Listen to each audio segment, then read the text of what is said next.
Brilliance Audio presents A Thin Disguise by Catherine Bybee, performed by Lori Prince and Joe Arden. Inside the eye of a scope, there is a spot where two lines come together. If that scope is mounted on top of a high-powered rifle and is in the hands of someone who understands the mathematical calculation of how much the projectile will descend before it reaches its target, that spot becomes deadly. Olivia noted 3 snipers positioned south, east, and west of the entrance to the courthouse. SWAT. All of them. While she had no doubt they'd do their job well if put to the task, the fact that none of them had noticed her pissed her off. She positioned a camera behind her scope and snapped photos of the uniformed men.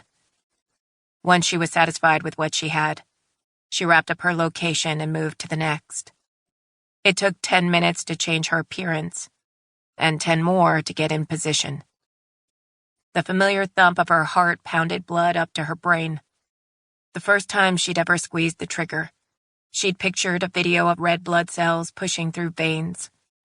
With each beat, her blood pushed forward and stopped as valves closed off behind them, only to be pushed forward again with another beat of her heart. After pulling the trigger, the imaginary blood in her mind manifested into real puddles on the pavement. The images she put in her head were nothing next to the real thing.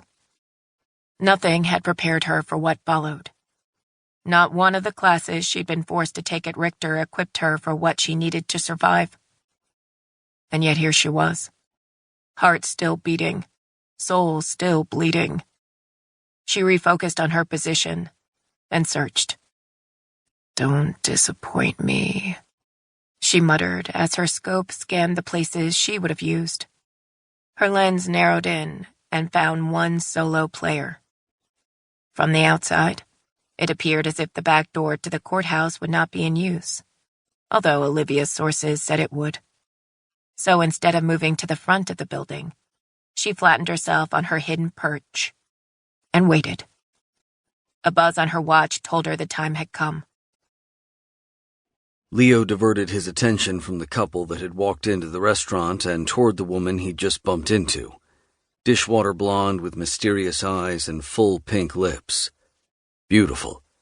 The back of his throat itched, as if he should know the woman staring at him. Only he didn't. He would have remembered. "Do I know you?" he asked. Her lips instantly closed, and she stood taller. "No." She turned to leave, and for some reason his hand found her arm and halted her. "Are you sure?" "I'm quite positive." She glanced over his shoulder, eyes wide, and walked swiftly away. Is that an accent? Yeah, he would have remembered her. He watched her leave before shaking off thoughts of the confusion on her face and turned back toward the restaurant. Then, because he felt someone's stare, he looked to his left. Brutus A and Brutus B stared, recognition on their faces. He shifted from one foot to the other, weighed his options. Brutus A stood. Leo squared his shoulders. "He in there?" The question was rhetorical. Brutus B met his friend on his feet. It was then that Leo pushed his jacket back enough to display his badge and the butt of his gun holstered at his side.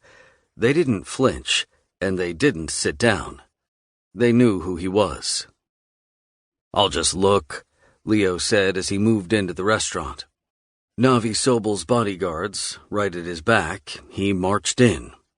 Sobel spotted him, put his drink down. With every step, Leo knew his boss wasn't going to be happy with him, but he moved forward anyway. He had no choice. Leo arrived at the table with a smile. "I see you're making yourself right at home." Navi folded his hands and placed them in his lap. "Is there something I can do for you?" Leo moved his gaze around the room. Plenty of people were watching them. Hard not to when 3 men, 2 admittedly a little larger than him, stood in the center of a posh restaurant, talking. No, I'm good." Leo turned to stare to Navi's female companion. Young, but not Marie Nickerson young, then looked back. How's the food? Navi opened one palm to the empty table. I couldn't tell you. Leo grinned. Well, let me know. I'll put this place on my list. Navi tilted his head, looked Leo dead in the eye.